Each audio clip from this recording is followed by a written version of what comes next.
সালাতে দোয়া কবুল হয়। সালাতে দোয়া কবুলের তিন জায়গা। একটা হচ্ছে তাকবীরে তাহরিমার পরে আমরা সানা পড়ি না, আমরা তো একটা পড়ি। আল্লাহর হাবিব সুন্নাহ এবং নফল নামাজে আরো পড়তেন সানা, ওই দোয়া কবুল হয়। দুই নম্বর জায়গা সালাতে সেজদায় পড়ে দোয়া করলে কবুল হয়। আকরাবু মা ইয়াকুনুল আবদু মির রাব্বিহি ওয়া হুয়া সাজিদ ফাকসিরু ফীহি দুআ। বান্দা যখন সেজদায় লুটিয়ে পড়ে, বান্দা আল্লাহর সবচেয়ে কাছে চলে যায়। তা কিন্তু বিশ্বনবী বলে, সেজদাটা তোমার রবের কুদরতি পায়ের উপরে পড়েছে। সেজদায় পড়ে দোয়া করেন। সালাম ফিরানোর আগে বিশ্বনবী দোয়া করতেন, লা ইউসাল্লিমান্না আহাদুকুম হাত্তা ইয়াতাআওয়াযা মিন আরবা'a।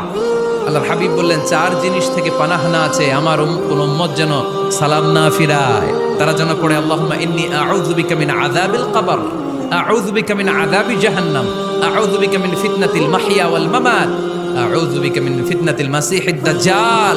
আল্লাহ কবরের আযাব থেকে বাঁচাও, আল্লাহ জাহান্নামের আগুন থেকে বাঁচাও, আল্লাহ জীবন মরণ